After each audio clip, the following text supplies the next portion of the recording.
y los cicloalquenos. Y también se pueden clasificar en aromáticos.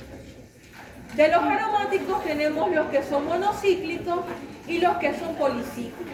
¿Ok? Vamos otra vez a ver entonces el concepto de reacciones orgánicas.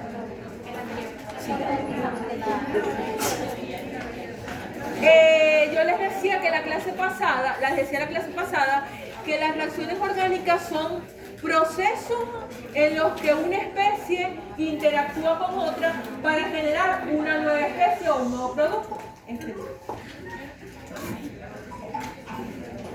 Y que esa formación de un nuevo producto conlleva lo que es la ruptura de un enlace, pero también la formación de un nuevo enlace. Los hidrocarburos tienen bastantes reacciones, no les voy a decir mentiras, tienen bastantes reacciones. Sin embargo, aquí les traje un cuadro resumen de las reacciones, del tipo de reacción y del tipo de hidrocarburo que da ese tipo de reacción. Entonces tenemos que las reacciones de sustitución son características para los hidrocarburos saturados y los hidrocarburos aromáticos. Las reacciones de adición son características de los hidrocarburos insaturados. Las reacciones de eliminación, el sustrato son los hidrocarburos saturados y las reacciones de oxidación la presentan todos los hidrocarburos existentes. Vamos con las reacciones de los alcanos.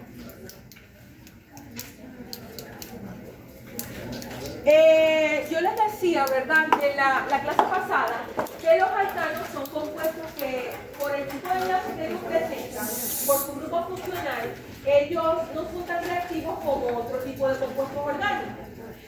Acuérdense que el grupo funcional de los alcanos es el enlace carbono-carbono. Eso hace que para que un alcano pueda reaccionar necesita ciertas condiciones para que se dé la energía necesaria para que se rompa el enlace y se vuelva a formar, por ejemplo, para formar ese producto secundario. ¿Cuáles son esas condiciones para que se den esa reacción? Necesitan altas temperaturas o la presencia de luz ultravioleta. Como les decía, hay muchas reacciones, muchachas, si no les interesa la clase, yo no tomo asistencia ni nada. O sea, el tema es que están interfiriendo en el proceso de los demás estudiantes. Hay muchas reacciones. Si ustedes buscan un libro de química orgánica, las reacciones de los alcanos son muchísimas. Sin embargo, aquí solamente vamos a estudiar estos tres tipos de reacciones. Las reacciones de halogenación, la reacción de cracking o pirólisis y la reacción de combustión. Hazme un favor, Romina, irme pasando la... No hay problema. ¿Me puedo sentar ahí? Gracias. Pero con cuidadito, ve que tiene el... Sí, no hay problema. Eso tiene el material de apoyo. Pero bueno, si quieren le tomo foto. Ajá, ¿la paso? Sí, por favor.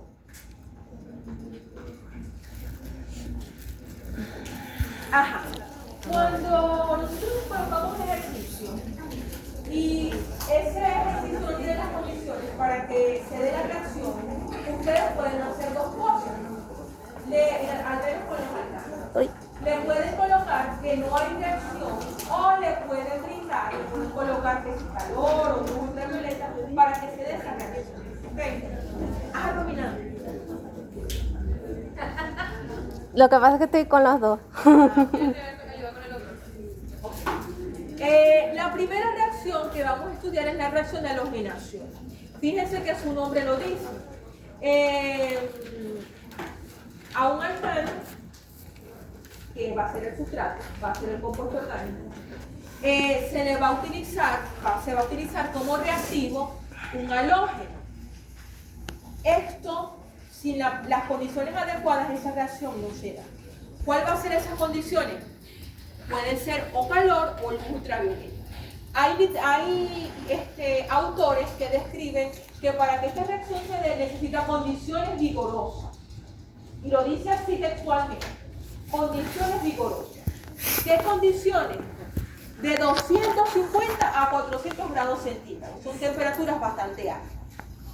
Y otra de las cosas que se generan en este tipo de reacción, en las reacciones de halogenación, es que se dan mezclas de productos. Ya lo vamos a ver con más detalle en la siguiente diapositiva. Ya va, Camila, no la vas a pasar. Ah, bueno, sí. Fíjense que el alcano que estamos utilizando es el metano. Fíjense que es un carbono que tiene todos sus enlaces completos, pero los tiene con hidrógeno. Entonces no es ni metil, ni metilo, es el metano. ¿Ok? En presencia de cloro, pero también en presencia de calor o luz ultravioleta, da origen al clorometano. En este caso, ustedes no tienen que nombrar el producto que se está generando. ¿Por qué no lo van a nombrar? Porque yo no les voy a explicar a ustedes la nomenclatura de los halogénidos. Eso lo van a ver más adelante. Pero ustedes ya están en la capacidad de observar y de decir que si, por ejemplo, el cloro está en la posición 2, ¿cómo se va a llamar? 2-cloroetano, por ejemplo. Bueno, en ese caso no. Entonces... Está, por ejemplo, en posición 2 y es el propano, lo que estoy trabajando, ya lo pueden nombrar como 2-cloropropano. ¿Ok? El otro producto que se está generando, en este caso de esta reacción, va a ser el ácido clorhídrico. ¿Por qué? Porque hay ruptura de un enlace del carbono, es decir, hay una ruptura del enlace carbono-hidrógeno, y ese hidrógeno que está saliendo, él no queda en el aire. Él se va a unir a algo para que pueda ser estable. Entonces, él se une al otro cloro que se hidrolizó y va a generar ácido clorhídrico. Fíjense que este es el orden de reactividad de los halógenos. Era lo que yo les decía hace rato. Los que más se utilizan son el cloro y el bromo porque son más estables. Las reacciones con flúor son reacciones que son muy explosivas y las reacciones con yodo son muy inertes. Entonces, ni flúor ni yodo se utilizan de manera común. Se utiliza cloro y bromo. Sin embargo, estas reacciones que estamos haciendo nosotros aquí son reacciones, como yo les digo, de papel. No son las reacciones que ocurren en el tubo de ensayo. Pero ¿te fijaste en el signo? El signo está al revés. O sea, sale que el flúor es mayor. ¿Cuándo habrá que Arriba, Bueno,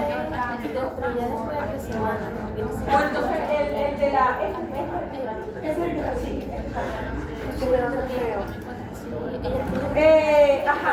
Les decía que las reacciones que nosotros hacemos son reacciones de papel.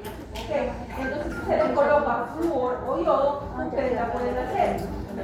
Las reacciones del tubo de ensayo es la reacción que casi no se hace por eso mismo que les venía explicando, porque las reacciones con flúor son muy inestables y las de yodo son muy inestables. Romina.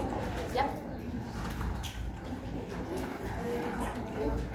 Fíjense que esta es otra manera que les traje este tipo de reacciones para ver los que son un poco más visuales. Fíjense que en el caso del cloro, él está marcado con el átomo de cloro se observa de manera verde. ¿Eso es un positivo o un negativo, profe? ¿Cómo, mi amor? Ese puntico O sea, negro. un positivo. En los dos. Sí. Positivo. Sí, Es que soy ciega, los veo igualitos. Yo pensé que era negativo. No. Aquí esto. Ajá, exactamente. Positivo, son positivos. Lo siento, la Más miopía. el metano más el cloro. Y Sí. en presencia, ojo, en presencia De calor o rayos ultravioleta. ¿Ok? ¿Qué genera? En este caso, clorometano y ácido clorhídrico. Ah. Romina. Lo que les acabo de presentar es la ecuación de la reacción. Es decir, A más B me da C. o C o A más B, pegadito. Pero en esta reacción vamos a estudiar el mecanismo. ¿Ok?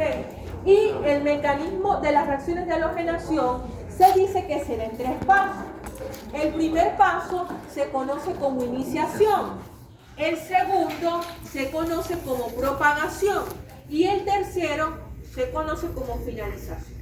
Y no es más que lo que ocurre en el tubo una vez que yo al metano, por ejemplo, le adiciono una molécula de hidrógeno. Todas estas etapas ocurren en el tubo y también lo podemos hacer en el papel. Dale, dale. Ajá, ya va.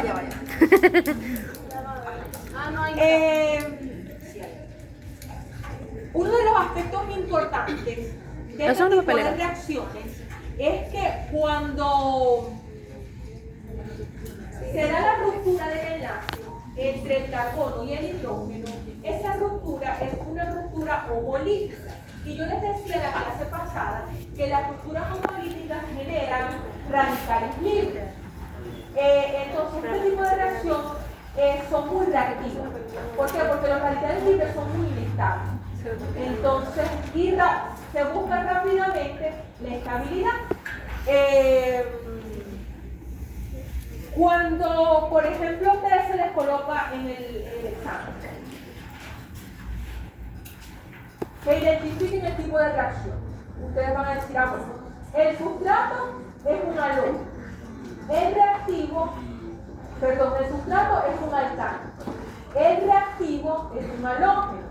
Me va a producir, por un lado, un halogeno, el alquilo, y por el otro ácido clorhídrico, solo si hay o calor o luz ultravioleta. Okay. Si les preguntan el tipo de ruptura que hay en este tipo de reacción, ustedes tienen que decir que es una ruptura homolítica. Y si les preguntan el tipo de intermediario que se está formando, ustedes van a decir que se está formando un radical libre. ¿Por qué? Porque cuando se da la ruptura homolítica, acuérdense que uno se queda con un par de electrones y el otro se queda con un electrón desapareado y el otro con un electrón desapareado. Romina.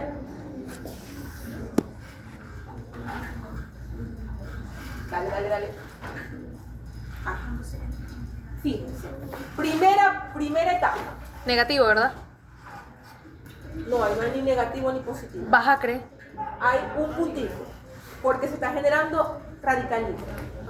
Okay. Esa es con la misma ecuación que se puso en el Sí, pero ya estamos viendo el detallado. Okay. El mecanismo de la reacción. Primera fase o primera etapa. La primera etapa, ya les dije que se conoce como iniciación, y en esta primera etapa ocurre la ruptura homolítica ¿de quién? Del reactivo.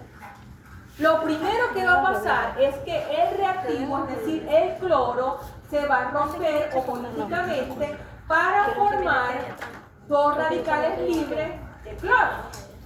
Esta ruptura se va a generar por el calor o la luz ultravioleta que esté en el medio. Si no hay luz ultravioleta, si no hay calor, no se da la ruptura. ¿Ok? Romina, la siguiente.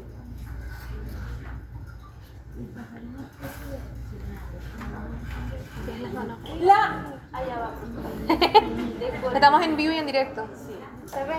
La segunda etapa se conoce como propagación.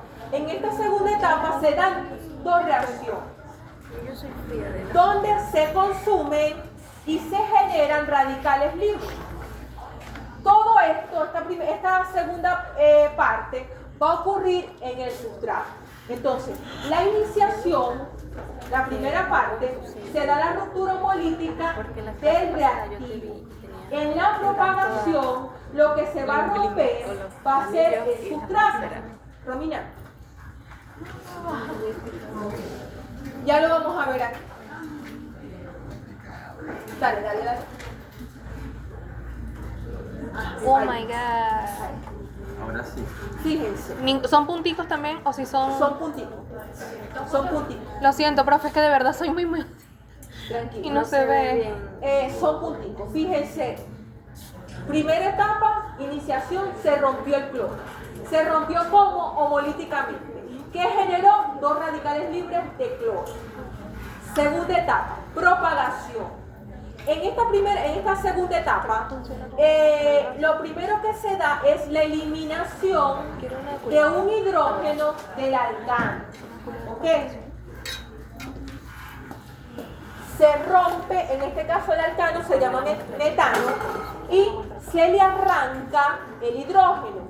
¿Por qué se arranca el hidrógeno? Se arranca porque el cloro, que yo les decía que los radicales libres son muy reactivos, entonces el cloro, con el afán de quererse estabilizar, él arranca el hidrógeno del alcano y se genera el radical libre del alcano, y el hidrógeno que está saliendo de ese mismo alcano se une al cloro para formar un producto secundario. La segunda etapa no es más que cuando el radical alquílico que se está formando, ese radical libre que se está formando del alcano, se une al cloro para formar el producto principal. ¿Ok? O el halogenuro de alquilo. Fíjense que ya aquí se generó el radical libre del alcano y se une al radical libre del cloro para formar el halogenuro de alquilo, que en este caso, fíjense que es un halogenuro, ustedes ya pueden decir que es un halogenuro de metil. ¿Ok?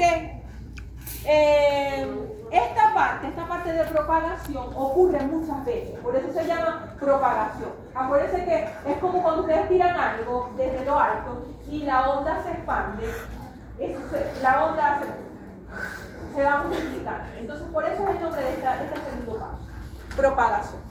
Profe, ¿y por qué el cloro está el solo otra vez? Porque ¿por qué el cloro está solo? Porque acuérdate que esto es en el tubo de sal. Esto está ocurriendo en el tubo de sal. En el tubo de sal hay muchos cloros libres, hay muchos radicales libres del alcano, y se encuentra solo. ¿Por qué? Porque todavía no se ha consumido la totalidad. Para eso es la parte de finalización, que es cuando la finalización ocurre cuando se han consumido los radicales libres del alcano y del cloro. Por eso es que aquí en esta etapa todavía hay radicales libres del cloro. Romina, la siguiente.